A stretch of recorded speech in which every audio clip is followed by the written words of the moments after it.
All of his co-workers were gone. What could it mean? Stanley decided to go to the meeting room. Perhaps he had simply missed a memo.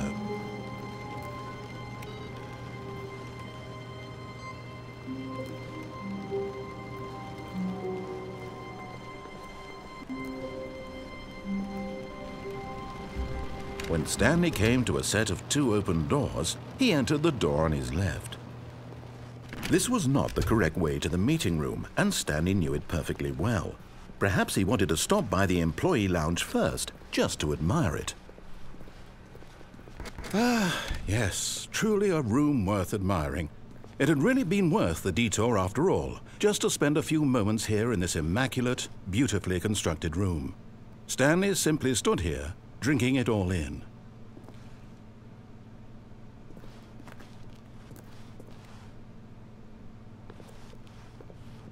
Yes, really worth it being here in the room.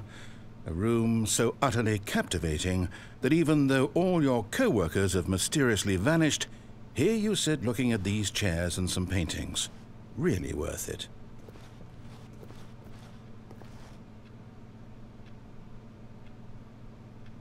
At this point, Stanley's obsession with this room bordered on creepy and reflected poorly on his overall personality.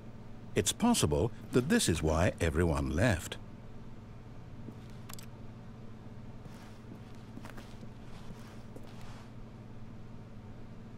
Stanley sat around waiting for more dialogue, but when a long time had passed and there was no more, he decided that the game was trying to send him a message.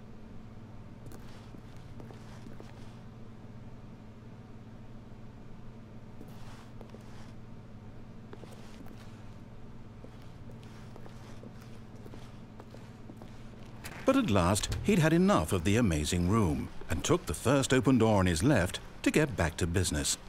And so he detoured through the maintenance section, walked straight ahead to the opposite door, and got back on track. Yet there was not a single person here either. Feeling a wave of disbelief, Stanley decided to go up to his boss's office, hoping he might find an answer there.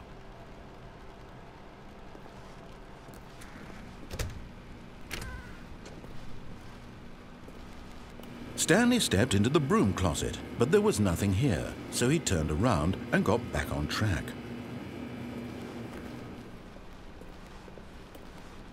Coming to a staircase, Stanley walked upstairs to his boss's office.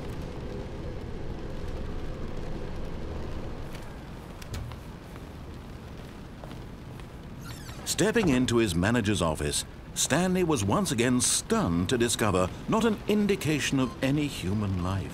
What could it mean? Stanley was in such a rush to get through the story as quickly as possible, he didn't even have a single minute to just let the narrator talk. That kind of anxiety isn't healthy, so he relaxed for a few moments with some calming New Age music.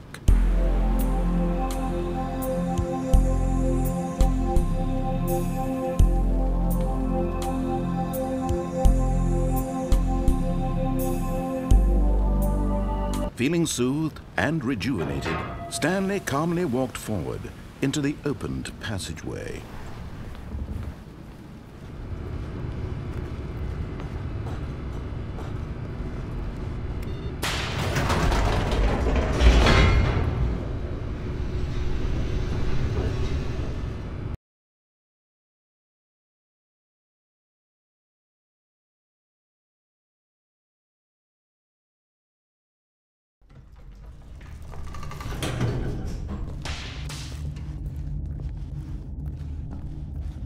Stanley walked straight ahead through the large door that read Mind Control Facility.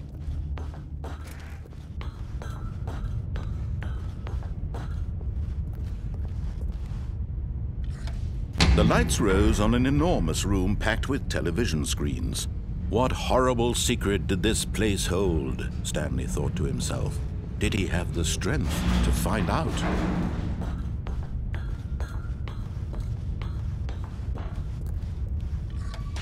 Now the monitors jumped to life, their true nature revealed.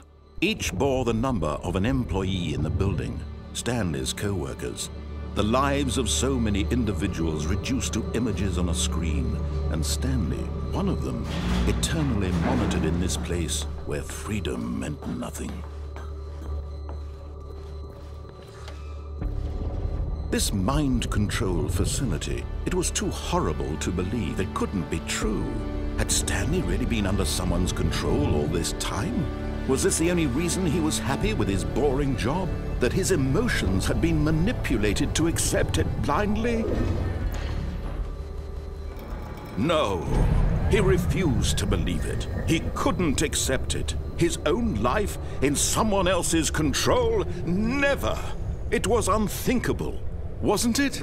Was it even possible? Had he truly spent his entire life utterly blind to the world?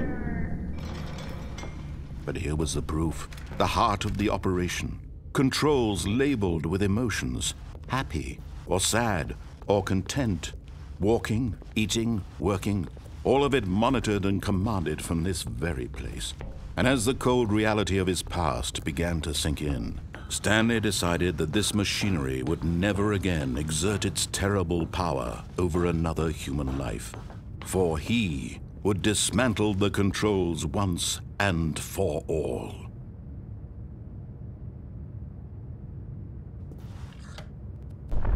Oh, Stanley, you didn't just activate the controls, did you? After they kept you enslaved all these years, you go and you try to take control of the machine for yourself. Is that what you wanted? Control? Oh, Stanley, I applaud your effort, I really do. But you need to understand, there's only so much that machine can do. You were supposed to let it go, turn the controls off, and leave. If you want to throw my story off track, you're going to have to do much better than that. I'm afraid you don't have nearly the power you think you do. For example, and I believe you'll find this pertinent, Stanley suddenly realized he had just initiated the network's emergency detonation system. In the event that this machine is activated without proper DNA identification, nuclear detonators are set to explode, eliminating the entire complex. How long until detonation then? Let's say 2 minutes. Ah, now this is making things a little more fun, isn't it, Stanley? It's your time to shine. You are the star. It's your story now. Shape it to your heart's desires. Oh, this is much better than what I had in mind. What a shame we have so little time left to enjoy it. Mere moments until the bomb goes off. But what precious moments each one of them is. More time to talk about you, about me, where we're going. What all this means, I barely know where to start. What's that? You'd like to know where your co-workers are? A moment of solace before you're obliterated? All right, I'm in a good mood. You're gonna die anyway. I'll tell you exactly what happened to them. I erased them. I turned off the machine. I set you free. Of course, that was merely in this instance of the story. Sometimes when I tell it, I simply let you sit there in your office forever, pushing buttons endlessly and then dying alone. Other times, I let the office sink into the ground, swallowing everyone inside, or I let it burn to a crisp. I have to say this, though, this version of events has been rather amusing. Watching you try to make sense of everything and take back the control wrested away from you, it's quite rich. I almost hate to see it go. But I'm sure whatever I come up with on the next go-around will be even better. My goodness, only 34 seconds left. But I'm enjoying this so much. You know what? To hell with it. I'm going to put some extra time on the clock. Why not? These are precious additional seconds, Stanley. Time doesn't grow on trees. Oh dear me, what's the matter, Stanley? Is it that you have no idea where you're going or what you're supposed to be doing right now? Or did you just assume when you saw that timer that something in this room was capable of turning it off? I mean, look at you. Running from button to button, screen to screen, clicking on every little thing in this room. These numbered buttons, no, these colored ones. Or maybe this big red button, or this door. Everything, anything, something here will save me. Why would you think that, Stanley? That this video game can be beaten? Won? Solved? Do you have any idea what your purpose in this place is? Stanley, You're in for quite a disappointment. But here's a spoiler for you. That timer isn't a catalyst to keep the action moving along. It's just seconds ticking away to your death. You're only still playing instead of watching a cutscene because I want to watch you for every moment that you're powerless, to see you made humble. This is not a challenge, it's a tragedy. You wanted to control this world, that's fine. But I'm going to destroy it first, so you can't.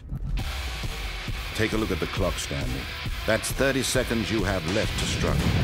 30 seconds until a big boom and then nothing. No ending here, just you being blown to pieces. Will you cling desperately to your frail life, or will you let it go peacefully? Another choice. Make it count, or don't. It's all the same to me, all a part of the joke. And believe me, I will be laughing at every second of your inevitable life from the moment we fade in until the moment I say happily ever after.